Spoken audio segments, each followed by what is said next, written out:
Guys, welcome to PM पाठशाला। Guys, आज हम लेकर आए हैं विजन आईएएस की मंथली करंट अफेयर मैगजीन जनवरी 2025, जिसमें हम अपने 3 सेक्शंस को कंप्लीट कर चुके हैं: polity and governance, international relations और इकॉनमी।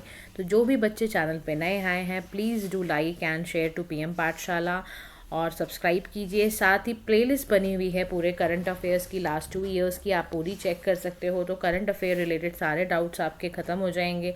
आज हम सिक्योरिटी का पार्ट करेंगे गाइस। तो let's start with the security का फर्स्ट पार्ट, जिसमें कि पहला टॉपिक कह रहा है इंटरपोल के बारे में। देखो जी, इंटरपोल का क्या मतलब होता है, इंटरपोल के बारे में न्यूज़ में क्यों रहा, इंटरपोल जैसा भारत क्या क्रिएट कर रहा है और इंटरपोल जैसा क्रिएट करने की ज़रूरत क्यों पड़ी है भारत को, इस सब के बारे में हम डिस्कस करने जा रहे हैं। इंटरपोल बेसिकली गाइस एक तरह का इंटरनेशनल क्रिमिनल पुलिस ऑर्गेनाइजेशन है। सो क्या है, एक तरह का basically international criminal police organisation है, जो क्या करता है, जो पुलिस के वर्क में साथ में काम करता है ताकि किसी भी क्राइम को फाइट किया जा सके। और याद रखो, इंटरपोल वर्ल्ड की लार्जेस्ट पुलिस ऑर्गेनाइजेशन है। ये डेटा शेयर करती है पुलिस इन्वेस्टिगेशंस के लिए, टेक्निकल ऑपरेशनल सपोर्ट देती है पुलिस को, कोई भी क्राइम से रिलेटेड, क्रिमिनल से रिलेटेड कोई डेटाबेस है उसको मैनेज करना, है ना। तो ये इसका काम होता है, कनेक्ट करना पुलिस इन मेंबर कंट्रीज और सिक्योर कम्युनिकेशन के तहत। इंटरपोल को बनाया गया था 1923 में, राइट। सितंबर 7 का डेट था, उस दिन ये क्रिएट किया गया था वियना में। इंटरपोल में इस वक्त 196 मेंबर कंट्रीज़ हैं और सभी वो कंट्रीज़ भी यहाँ पर कनेक्ट हो गई थी जो डीकॉलोनाइज्ड हुई थी। तो याद रखना, इंटरपोल की जो एक्सपर्टीज़ एरिया है वो कौन कौन सा है। क्राइम्स हैं, एनवायरमेंटल क्राइम है, ह्यूमन ट्रैफिकिंग है, माइग्रेंट स्मगलिंग है। ये सारे के सारे जो है वो इंटरपोल यानी जो इंटर गवर्नमेंटल ऑर्गेनाइजेशन है, इंटरनेशनल क्रिमिनल पुलिस ऑर्गेनाइजेशन इसको कहते हैं। ये वर्ल्ड वाइड क्या काम करती है, पुलिस को कोऑपरेट करने का और क्राइम को कंट्रोल करने का। अब भारत ने एक्चुअली, इंटरपोल ने ना फर्स्ट सिल्वर नोटिस हमें इशू किया है ना, 52 कंट्री पायलट, इवन इंडिया को भी भेजा है। तो ministry of affair, home affair जो है, उसने क्या करा, भारत पोल लॉन्च करा है, पोर्टल लॉन्च करा है ताकि वो इंटरपोल से कनेक्ट रहे। अब ना सिल्वर नोटिस आया, तो सबसे पहले ना हम नोटिस को ही डिस्कस कर लेते हैं कि टाइप ऑफ नोटिस क्या क्या होते हैं। देखो, सिल्वर नोटिस आया था तो ये पायलट फेज है, यानी to identify and trace criminal assets, ठीक है। ऐसे ही इनके ना बहुत सारे टाइप ऑफ नोटिस होते हैं, पहले उसको डिस्कस ही कर लेते हैं क्योंकि जब सिल्वर नोटिस आया तो let's discuss this first. Red notice अगर कभी इंटरपोल इशू करता है तो इसका मतलब होता है कि ना वांटेड पर्सन की लोकेशन सर्च करनी है और उसको अरेस्ट करना है। ऐसे ही ब्लू नोटिस होता है, किसी व्यक्ति की आइडेंटिटी, लोकेशन, एक्टिविटीज़ को कलेक्ट करने का मतलब है कि ब्लू नोटिस इशू किया गया है। ग्रीन नोटिस इशू किया जाता है किसी व्यक्ति को वार्न करने के लिए कि तूने क्रिमिनल एक्टिविटी करी है, ठीक है। पर्पल नोटिस इशू किया जाता है कोई हमें ना क्रिमिनल मेथड इन्फॉर्म करना हो, सर्च करना हो, वो करने के लिए। ऐसे ही इंटरपोल का यूएनएससी का स्पेशल नोटिस होता है, इसमें कोई सैंक्शन कमेटी के द्वारा कोई टारगेट करना हो, उसको किया जाता है किसी एंटिटी को। येलो नोटिस दिया जाता है किसी मिसिंग व्यक्ति को, कोई बंदा खो गया है, गुमशुदा हो गया है, माइनर स्पेसिफिकली, तो उसके लिए येलो नोटिस इशू किया जाता है। ब्लैक नोटिस को इशू किया जाता है किसी अनआइडेंटिफाइड कोई बॉडी मिली हो तो उसके लिए। ऑरेंज नोटिस किया जाता है किसी सीरियस या इमिनेंट थ्रेट को वार्न करने के लिए, पब्लिक सेफ्टी के लिए ऑरेंज नोटिस को इशू किया जाता है। तो हमें ये सारे नोटिस के बारे में गाइस पता होना चाहिए। अब हम समझ में आ गया सिल्वर नोटिस क्यों इशू किया था। सिल्वर नोटिस इसीलिए इशू किया था ताकि क्रिमिनल असेट्स को आइडेंटिफाई और ट्रेस किया जाए। तो भारत ने भी इसके लिए क्या करा है, भारत पोल क्रिएट करा है। भारत पोल एक पोर्टल है, ऑनलाइन पोर्टल है इंटरनेशनल पुलिस को ऑपरेट करने के लिए, और ये सीबीआई द्वारा यानी सेंट्रल ब्यूरो ऑफ इन्वेस्टिगेशन द्वारा डेवलप किया गया है। इसके थ्रू ये क्या कहता है कि जितनी भी एजेंसीज़ हैं, जितने भी पुलिस फोर्स हैं भारत में, वो कनेक्ट हो जाएं इंटरपोल के साथ ताकि उनके केसेस को एक्सपीडिएट तरीके से इन्वेस्टिगेट करा जा सके। अब भारत पोल को बनाने का कारण क्या है, क्यों इसके सिग्निफिकेंस हैं। तो पहला सिग्निफिकेंस है, एक टेक्नोलॉजिकल प्लेटफॉर्म तैयार हो जाएगा। जब भी कोई लॉ इन्फोर्समेंट एजेंसी को अपनी इन्फोर्समेंट इम्प्लीमेंटेशन सुधारना है, अपना इफेक्टिवनेस, एफिशिएंसी इंप्रूव करनी है, तो इंटरपोल जैसा, भारत पोल जैसा एक टूल होना बहुत ज़रूरी था। रियल टाइम इंटरफेस आपको मिलेगा, यानी क्राइम को कंट्रोल करने का, आपको सीमलेस कम्युनिकेशन करने का मौका मिल जाएगा। इससे ना और ज़्यादा डोमेस्टिक लेवल पर international request, real time data share किया जा सकेगा, फास्टर रिस्पॉन्स होंगे। और इंटरपोल डेटा एक्सेस से क्या होगा, 19 टाइप ऑफ डेटाबेस इसमें एक्सेस कर पाओगे आप। तो डेटा को एनालाइज करने, क्राइम को प्रिवेंट करने की स्ट्रैटेजीज भी आपको यहीं से मिल जाएंगी। तो बहुत ही लाभकारी ये इस तरह का मॉडल तैयार करा गया है। इसके साथ ही साथ ना भारत पोल में 5 की मॉड्यूल्स भी डाले हैं, जैसे कनेक्ट, यानी कि will be able to all law enforcement agency. वो इंटरपोल जैसे एक्सटेंशन ही है ना बेसिकली, तो उसको भी वो कनेक्ट कर पाएंगे। इंटरपोल के नोटिस के बारे में कह रहा है कि सिस्टम बहुत क्विकली ट्रांसमिट, जो भी इंटरपोल की रिक्वेस्ट कुछ भी आएगी तो वो उसको फटाफट देख लिया जाएगा। इंडिया में रेफरेंसेस मिल जाएंगे आपको 196 कंट्रीज़ के। तो असिस्टेंस इन्वेस्टिगेशन चाहिए हो किसी का अब्रॉड से तो वो भी आपको मिलेगा। ब्रॉडकास्ट होंगे 195 कंट्रीज़ का असिस्टेंस मिलेगा। रिसोर्सेज का कोई डॉक्यूमेंट चाहिए, कोई कैपेसिटी बिल्डिंग इनिशिएटिव चाहिए तो वो मिलेगा।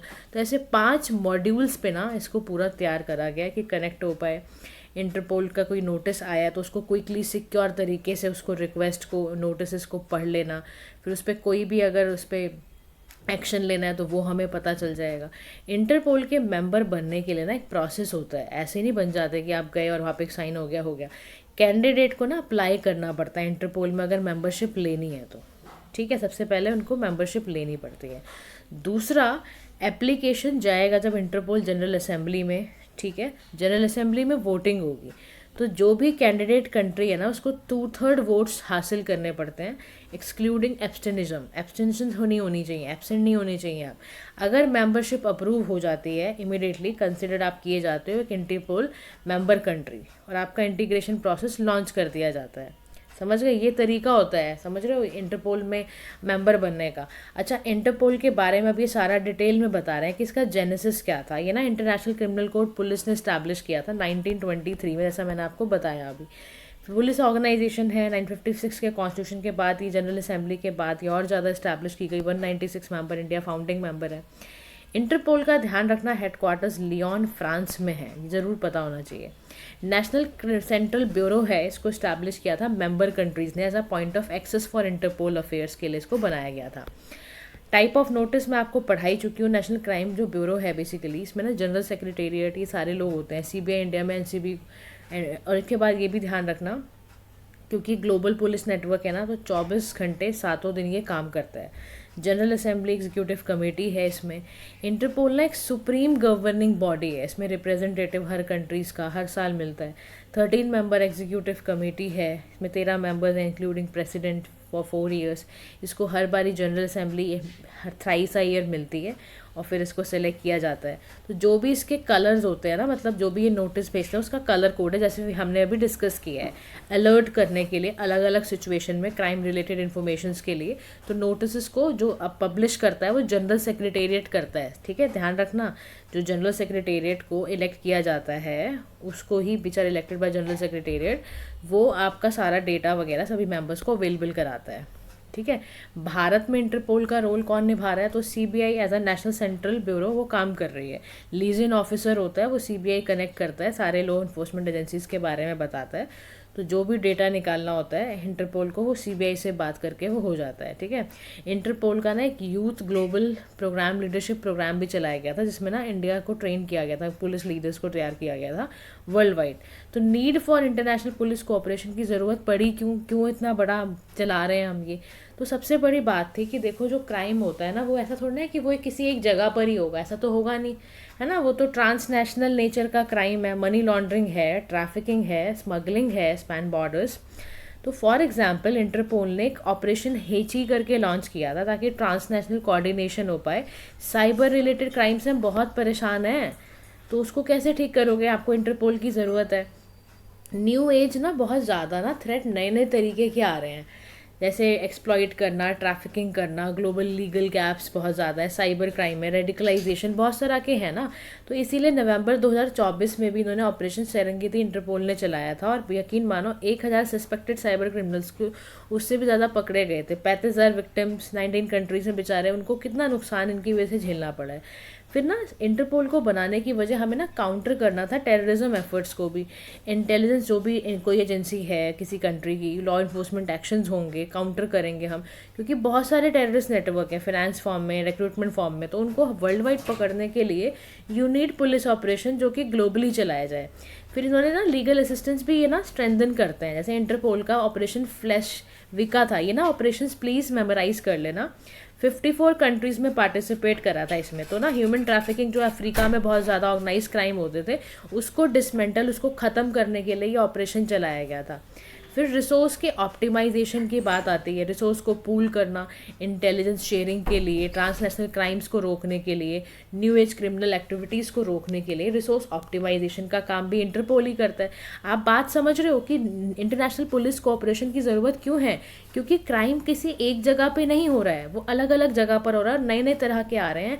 दूसरा, हमें काउंटर करना है टेररिज्म एफर्ट्स को भी, क्योंकि वो बहुत तरह से हो रहे हैं, जगह जगह हो रहे हैं, फाइनेंस में हो रहे हैं, फिर रिक्रूटमेंट हो रही है, फिर एग्जीक्यूशन टैक्स का वर्ल्ड वाइड हो रहा है। तो और रिसोर्सेज को सही ढंग से ऑप्टिमाइज करने के लिए हमें एजेंसी की ज़रूरत है। लेकिन पता है, इनको भी कुछ ऑब्स्टेकल झेलनी पड़ती है इंटरनेशनल पुलिस कोऑपरेशन को। सबसे बड़ा क्या होता है? लीगल एंड प्रोसीजरल डिस्पैरिटी है। आपको पता है हर कंट्री का लीगल सिस्टम अलग है, क्रिमिनल लॉ अलग है, ह्यूमन राइट स्टैंडर्ड अलग हैं। तो डेटा कलेक्ट करने में बहुत कॉन्फ्लिक्ट होता है। फिर कल्चरल बैरियर्स आ जाते हैं, लैंग्वेज की प्रॉब्लम, कल्चर का डिफरेंस, क्राइम करप्शन बहुत ज़्यादा अंडरमाइन हो जाता है। फिर रिसोर्स की बहुत लिमिटेशंस है, मतलब टेक्नोलॉजिकल कैपेबिलिटी नहीं है, पॉलिटिकल टेंशन्स हैं, है ना, और बहुत ज़्यादा नेशनल इंटरेस्ट कॉन्फ्लिक्ट में आ जाते हैं कि ये हमारा डेटा क्यों ले हैं, हम अपनी प्राइवेसी क्यों इनको बताएं, बहुत सारे कंसर्न आ जाते हैं। तो कह रहा है कंक्लूडिंग फॉर्म में बोल रहा है, देखो जी चैलेंज तो लेकिन है ही ना, माना कि जुरिसडिक्शनल कॉन्फ्लिक्ट है, लीगल डिफरेंसेस भी हैं, डेटा की प्राइवेसी को लेकर प्रॉब्लम आ जाती है, कॉन्टिन्यूस कोलैबोरेशन, लेकिन ज़रूरत है हमारी टेक्नोलॉजिकल एडवांसमेंट करो, डिप्लोमेटिक एफर्ट करके ग्लोबल पुलिसिंग एफर्ट को बढ़ाने की ज़रूरत है, क्योंकि क्राइम जो है ना वो अलग अलग फॉर्म में तरह तरह से निकल कर आ रहा है। तो इंटरनेशनल पुलिस कोऑपरेशन को हमारी सबसे बड़ी ज़रूरत है अगर हम ग्लोबल सोसाइटी को सेफ़र बनाना चाहते हैं। तो हमें इंटरनेशनल पुलिस कोऑपरेशन को और स्ट्रेंथन करना पड़ेगा। उसके लिए कॉन्टिन्यूस कोलैबोरेशन, टेक्नोलॉजिकल एडवांसमेंट और डिप्लोमेटिक एफर्ट आर द की।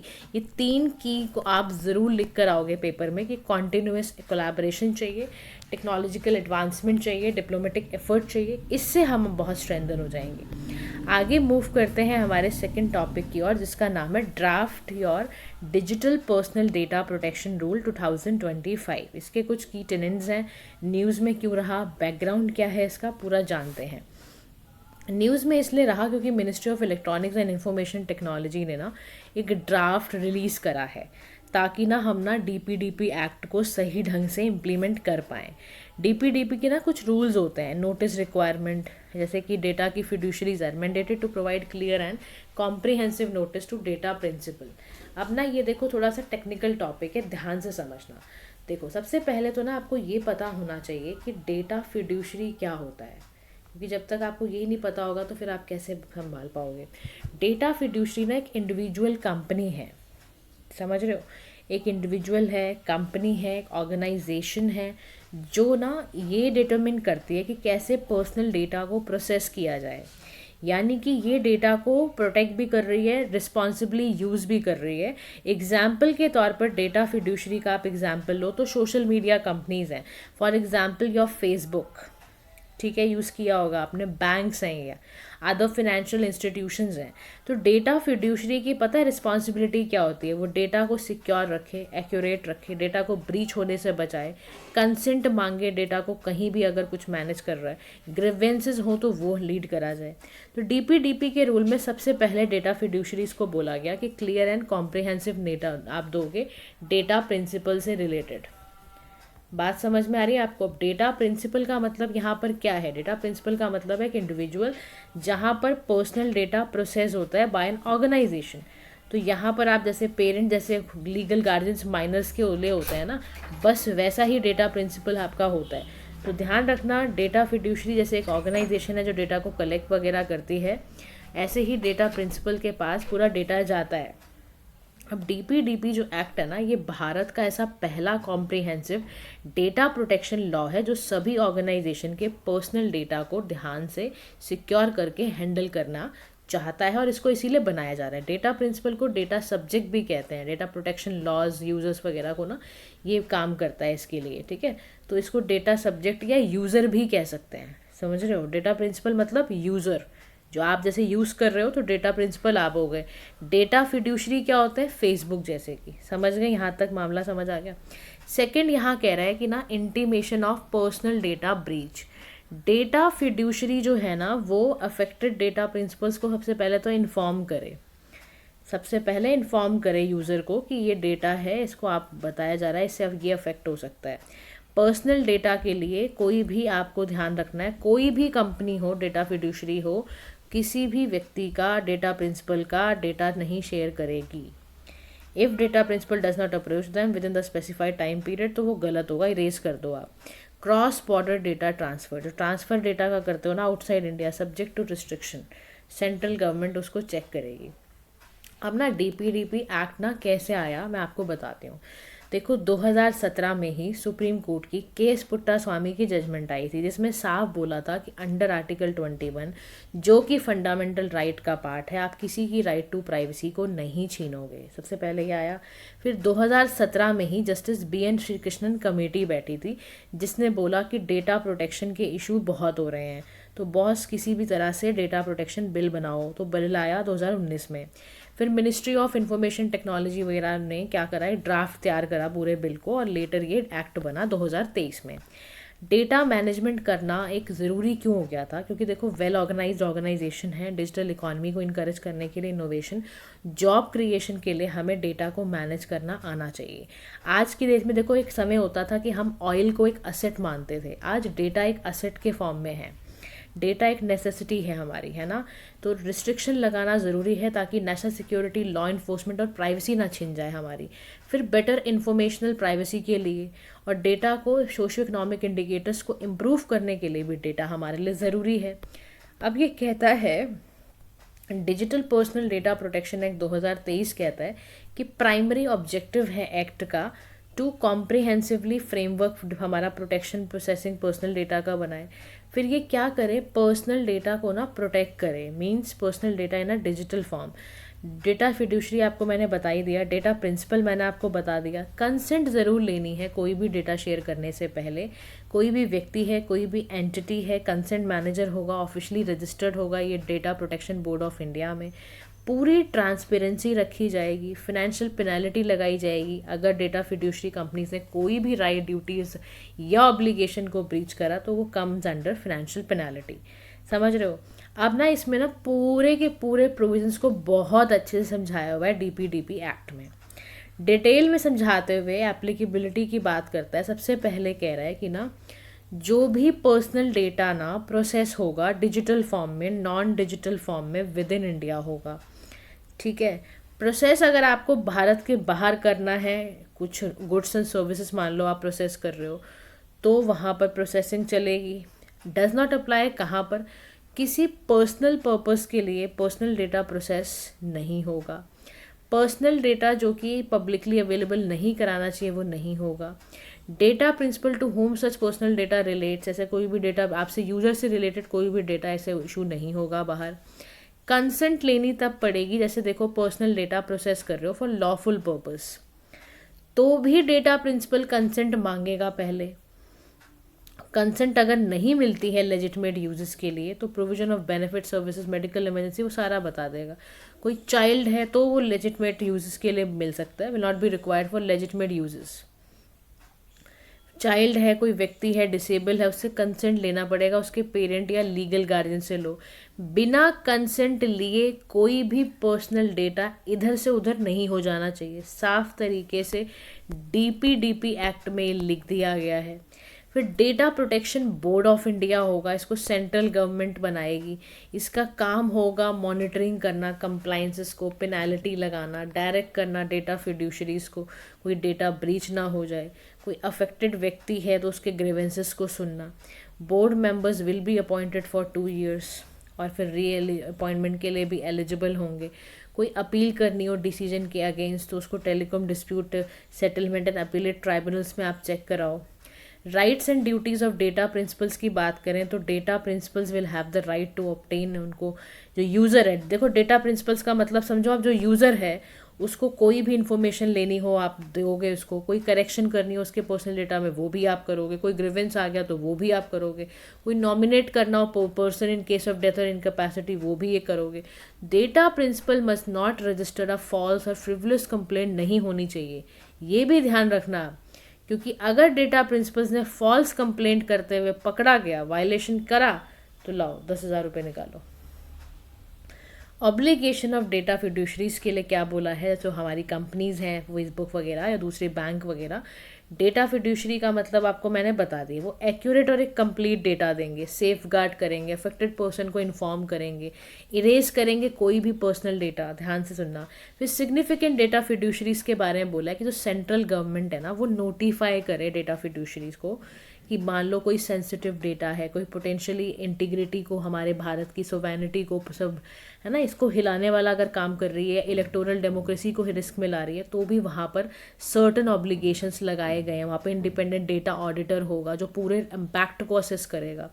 पेरेंटल कंसेंट लेना है, मान लो कोई पेरेंट गार्जियन से कंसेंट लेना पड़ेगा बच्चे के केस में, जो बच्चा 18 साल का अभी हुआ ही नहीं है, ठीक है। फिर एग्जेम्पशन है right of the data principal, यानी डेटा फिड्यूशरीज वगैरह फॉर नोटिफाइड एजेंसी, सिक्योरिटी है, सोवेनिटी है, रिसर्च के लिए है, स्टार्टअप्स के लिए है, इन सभी के लिए डेटा प्रिंसिपल्स के राइट्स को बताया गया है। Central government may exempt certain activities, अगर कोई इंटरेस्ट सिक्योरिटी और पब्लिक ऑर्डर के खिलाफ हुआ तो उस वक्त सेंट्रल गवर्नमेंट वहाँ पर एग्जेम्प्ट करेगी, कुछ एक्टिविटीज़ को रोकेगी वहाँ पर। समझ गए, ये पूरा एक्ट के बारे में था। अब हम ये समझते हैं कि डीपीडीपी एक्ट में कुछ इश्यूज हैं। कहा जा रहा है कि इस एक्ट की वजह से हमारा फंडामेंटल राइट वायलेट हो रहा है, क्योंकि स्टेट को अब एग्जेम्पशन मिल गई डेटा कलेक्ट करने की ना, प्रोसेसिंग की, रिटेंशन की, तो पता नहीं हमारा राइट टू प्राइवेसी फिर किस बात का है। मिसिंग राइट्स, यानी ना अब आप राइट ऑफ डेटा पोर्टेबिलिटी के चक्कर में right to be forgotten, limiting online disclosure personal data का भी कर सकते हो। डेटा पोर्टेबिलिटी यानी कि ना आप जो भी डेटा मिलेगा डेटा फिड्यूशरी से उसको भारत सरकार ही क्या पता इस्तेमाल कर ले। क्रॉस बॉर्डर डेटा ट्रांसफ़र का पूरा है, government only restricting certain countries. आप समझ रहे हो, इस बात को समझो। What is this saying? It is saying कि गवर्नमेंट सिर्फ सर्टेन कंट्रीज़ को रिस्ट्रिक्ट कर रही है, डेटा तो बाहर फिर दूसरी कंट्रीज़ में चला ही जाएगा। फिर स्टेट एग्जेम्पशन की बात है यहाँ पर। फिर ये कह रहा है कि ना अनचेक डेटा प्रोसेसिंग हमारे प्राइवेसी राइट्स को खो रहा है। फिर हमारे पास ना हार्म रेगुलेशंस की कमी है, हमारे पास कोई ऐसा रिस्क एड्रेस करने का तरीका नहीं है। आइडेंटिफाई थेफ्ट है या फाइनेंशियल लॉस की बात है। डेटा प्रोटेक्शन बोर्ड इंडिपेंडेंस जो है, में 2 ईयर का टर्म है, रीअपॉइंटमेंट विद बोर्ड मेंबर्स, जिससे इंडिपेंडेंस की दिक्कत आ सकती है। कुछ रेगुलेटर्स हैं, सेबी है या CCI competition commission of India, इनके 5 ईयर के टर्म्स होते हैं। समझ रहे हो आप? रीअपॉइंटमेंट, इससे इंडिपेंडेंस तो आप ख़त्म ही कर रहे हो ना डेटा प्रोटेक्शन का बनाकर। तो वे फॉरवर्ड में कह रहा है, देखो जी, अडॉप्ट करना पड़ेगा ग्लोबल बेस्ट प्रैक्टिसेस। जैसे ईयू का, यूएस का डेटा प्राइवेसी फ्रेमवर्क है, आप थोड़ा सा देखो ना, उनके मॉडल्स को चेक तो करो। फिर बायलेटरल अग्रीमेंट्स करो आप, ताकि कोई भी ना आइसोलेशनिस्ट मैंडेट ना लो। फिर उसके बाद यहाँ कह रहा है कि कॉन्टीन्यूसली ना अपडेट करने की ज़रूरत है। कोई भी प्राइवेसी रिस्क आ जाए, कोई टेक्नोलॉजी का फॉल्ट आ जाए, तो वो सब चीज़ें पूरा तरह से देखो तुक्के में बातें नहीं होती है कि सोवेनिटी से चली जाएगी, इंटीग्रिटी से चली जाएगी। आप क्लियरली लिखो अपने एक्ट के अंदर कि इन टर्म्स को हटा दिया जाएगा, क्योंकि इससे सोवेनिटी इंटीग्रिटी पर असर पड़ रहा है। क्लियरली डिफाइन करना है, ठीक है। तो this is all about DPDP act, ठीक है। तो इस पर बहुत क्वेश्चन बन सकता है, बहुत ध्यान समझना है। Move to the next part, जिसमें हम बात करने जा रहे हैं कोस्टल सिक्योरिटी स्कीम की। ये न्यूज़ में क्यों रहा, सबसे पहले हम ये देखते हैं। During a review of the implementation of coastal security scheme, ministry of home affairs में कुछ बताया कि कुछ ना शॉर्टकमिंग्स हैं इस रिपोर्ट की। कोस्टल सिक्योरिटी स्कीम के बारे में बता रहा है। ये स्कीम आई 2005 में, एमएचए लाया, मिनिस्ट्री ऑफ होम अफेयर्स। इसका ऑब्जेक्टिव था कि जो भी समुद्री तटीय इलाके हैं, यानी कोस्टल एरियाज़ हैं, या बहुत ही जहाँ पे शेलो वाटर है, जो कोस्ट के नज़दीक हैं, उनके इंफ्रास्ट्रक्चर को स्ट्रेंथन करना, कोस्टल पुलिस बैठाना पेट्रोलिंग एंड सर्वेलेंस के लिए, सिक्योरिटी वहाँ पर बढ़ाना। तो 3 फेज़ में ना स्कीम को लॉन्च किया गया था, 2005 से 11, 11 से 20, और करंटली अभी फेज़ 3 चल रहा है। फेज़ 1 में था कि भाई हम ना सबसे पहले कोस्टल स्टेट और यूटी में ना गवर्नमेंट कोस्टल स्टेट्स वगैरह को 73 कोस्टल पुलिस स्टेशन वहाँ बनाएगी और 97 चेक पोस्ट वगैरह तैयार करेगी। फिर वल्नरेबिलिटी के गैप को पूरा करने के लिए यूटीज़ वगैरह में एडिशनल कोस्टल सिक्योरिटी इंफ्रास्ट्रक्चर डाला गया। अब कोस्टल सिक्योरिटी भारत के लिए ज़रूरी क्यों है भाई? हमारा बहुत बड़ा एरिया कोस्टल इलाका है, हमारा ट्रेड रूट 95% ट्रेड हमारा इसी की वजह से हो रहा है। हमारे पोर्ट इंफ्रास्ट्रक्चर 12 मेजर पोर्ट हैं, 200 माइनर पोर्ट हैं, उसके लिए ज़रूरी है। भारत 7वां ऐसा देश है जिसमें लार्जेस्ट फिशिंग नेशन है, 4 मिलियन फिशरमैन हमारे यहीं सेटल्ड हैं। टेररिस्ट थ्रेट है हमारे पास 2008 से, हमने 26/11 से हमने यही सीखा कि भाई तो कभी भी हो सकता है, तो कोस्टल हमारे लिए सिक्योरिटी बहुत ज़रूरी है। लेकिन इस कोस्टल सिक्योरिटी को करने से सबसे बड़ा चैलेंज पता है क्या है? Topography and location. इंडिया के पास 71516 किलोमीटर का लॉन्ग कोस्ट लाइन है, जहाँ पर मल्टीपल एंट्री पॉइंट है, तो वहीं से इलीगल माइग्रेशन हो जाती है, मैरीटाइम टेररिज्म। हरामी नाला एक करके है, हरामी नाला करके एक sir creek area of Kutch Gujarat में, जो ना इंडिया और वहाँ पे पाकिस्तान का ओरिजिनेशन पॉइंट है, वो प्रेफर्ड रूट है, स्मगलर सारे वहीं से आते हैं। फिर insufficient manpower in Indian Coast Guard, क्योंकि देखो रिक्रूटमेंट चैलेंजेस हैं, तो यहाँ पर बहुत टफ हो जाता है सिलेक्शन करना। ट्रेनिंग नहीं होती है इनके पास, इतनी इनएडुकेट इंफ्रास्ट्रक्चर का प्रॉब्लम है। गुजरात, महाराष्ट्र, अब सबसे ज़्यादा दिक्कत है वहाँ पे इंफ्रास्ट्रक्चर की। ऑफिस बिल्डिंग नहीं है, वेपन, बोट्स, वेसल्स की कमी होने के कारण वो बहुत वल्नरेबल एरिया बन जाता है। तो कैग ने अपनी रिपोर्ट थमाई पार्लियामेंट में, भाई कोस्टल सिक्योरिटी फोर्स वालों को बोला कि 26/11 हो गया, अब क्या चाहते हो, वो इंफ्रास्ट्रक्चर नहीं बनाओगे क्या? फिर सिस्टमैटिक फ्लॉज हैं, इंटर एजेंसीज और इंट्रा एजेंसीज में बहुत कन्फ्यूजन रहती है, किसी को पता ही नहीं होता किसको कितना काम करना है, किसको कोऑर्डिनेट करना है, लॉ प्रोसीजर्स का नहीं पता होता। फिर फिशिंग वेसल मॉनिटरिंग के बारे में कह रहा है कि 1993 में सीरियल अटैक हुआ था मुंबई में, रायगढ़ कोस्ट पूरा स्मगल किया गया था फिशिंग बोट के तहत। 3 लाख रजिस्टर्ड फिशिंग बोट्स आपके पास ऑपरेट हो रही है इंडियन वाटर्स में, आपको लेजिटिमेटिंग का पता ही नहीं है, लीगल एक्टिविटीज़ हो रही हैं आपकी उस वजह से। तो इसी वजह से बोला जा रहा है कि बहुत ज़्यादा कोस्टल सिक्योरिटी के लिए भारत में इनिशिएटिव लिए भी गए। मैरीटाइम सिक्योरिटी मॉडर्नाइजेशन, देख इंडिया का जो मैरीटाइम सिक्योरिटी एजेंसी है ना, नेवी है, कोस्ट गार्ड है, इनको अलग अलग equipment, ship, submarine, helicopter, radar दिए गए। तो अंडमान एंड निकोबार एक यूनिफाइड फोर्स है, वहाँ पे तीनों फोर्सेस इंडियन डिफेंस की काम करते हैं। Indian Coast Guard theatre command है, इवन वहाँ पर हमने प्रोजेक्ट सी बर्ड भी चलाया था, टेक्निकल सर्वेलेंस दी गई, इंटेलिजेंसीज के लिए कोऑर्डिनेशन का पॉइंट बनाया गया। तो इंटरनेशनली भी कोऑपरेट कर रहे हैं हम। सागर इनिशिएटिव आप देखो ना कितना इंपॉर्टेंट है हमारा, security and growth for all in the region, regional cooperation की बात हो, इकोनॉमिक ग्रोथ की बात हो। इवन हमारे फोरम्स लाइक इंडियन ओशन से नेवल सिम्पोजियम है, इंडियन ओशन रिम एसोसिएशन है, ये ऐसे डायलॉग पार्टनर है जो हमारे ना मैरीटाइम चैलेंजेस को ख़त्म करने की पूरी तरह से कोशिश कर रहे हैं। तो वही यहाँ पर ये कह रहा है कि देखो ये जो एरा हमारा चल रहा है ना, इसमें बहुत ज़्यादा कोस्टल सिक्योरिटी कंसर्न्स बहुत हाइट पर हैं, इसीलिए अपने शॉर्टेजेस को ख़त्म करना ही हमारा अब जीतने का तरीका होगा। अगर हम सस्टेन नीड और अपनी इनिशिएटिव रिक्रूटमेंट नहीं करेंगे, आर्किटेक्चर पूरा नहीं बनाएंगे, तो हम सबसे पहले ना अपना देखो इंडियन कोस्ट गार्ड्स को, इंडियन नेवी को, जितने भी स्टेक होल्डर्स हैं ना, उनको आप ना ग्रेटर कोऑर्डिनेशंस पे रखो ताकि वो नेशनल सिक्योरिटी पे काम कर पाएँ। इंफ्रास्ट्रक्चर मिलेगा तो मॉनिटरिंग सर्वेलेंस आसान हो जाएगी। और पर्सनल ट्रेनिंग के लिए देखो बहुत ज़रूरी है, इनको ट्रेनिंग भी दो, वरना वो काम कैसे करेंगे वहाँ पे जाके। तो यही कंक्लूडिंग फॉर्म में कह रहा है कि देखो कोस्टल सिक्योरिटी हमारे देश की बहुत ज़रूरी है, क्योंकि हमारा बहुत बड़ा जो टोपोग्राफी, जो हमारा जोग्राफिकल एरिया है, वो कोस्टल पे डिपेंडेंट है। ठीक है, move to the next topic जिसका नाम है टेली कम्युनिकेशंस के प्रोसीजर एंड सेफगार्ड के बारे में बात करेंगे for lawful interception of messages rule 2024 आया ये। ठीक है, इसमें ना कुछ की प्रोविजंस हैं, जैसे देखो इसमें 750 सेक्शन 56 लेकर आया गया है। ऑथराइज एजेंसी इसमें सेंट्रल गवर्नमेंट ही है जो इसमें ऑथराइज करेगी, पब्लिक सेफ्टी कंसर्न्स को लेके वही कंप्यूटर अथॉरिटी से अप्रूवल वगैरह सब सेंट्रल गवर्नमेंट करेगी। टेली कम्युनिकेशन रूल में ना बेसिकली ना ऐसा प्रोसीजर, ऐसा सेफगार्ड बनाए जा रहे हैं कि लॉफुल मैसेजेस इंटरसेप्ट कैसे करें। तो चाहे वो ऑथराइजेशन प्रोसेस हो, चाहे वो सेफगार्ड एंड रिव्यू का केस हो, चाहे वो आपका वैलिडिटी हो, तो सारा यहाँ पर बताया गया है। ऑथराइजेशन प्रोसेस में बता रहा है कि देखो स्टैंडर्ड प्रोसेस है, बिल्कुल जॉइंट सेक्रेटरी होगा, वो इशू करेगा इंटरसेप्शन ऑर्डर्स। इसमें यहाँ पर हेड होगा, सेकंड सीनियर ऑफिसर्स होंगे, और यहाँ पे सेंट्रल रिव्यू कमेटी होगी, स्टेट रिव्यू कमेटी होगी। 60 दिन का इनिशियल डेज होगा, उसके बाद 180 दिन का होगा। डेटा डिस्ट्रक्शन कब करना है, 6 महीने के अंदर अंदर करना है। तो legality of interception in India के बारे में हम समझते हैं आज क्या होता है। देखो सबसे पहले ना टेली कम्युनिकेशन एक्ट आया 2023 में, 23 का हमारा एक लॉ आया। अब ना यहाँ पर देखो ये कह रहा है कि ना इंटरसेप्शन जो होता है ना वो क्या होता है।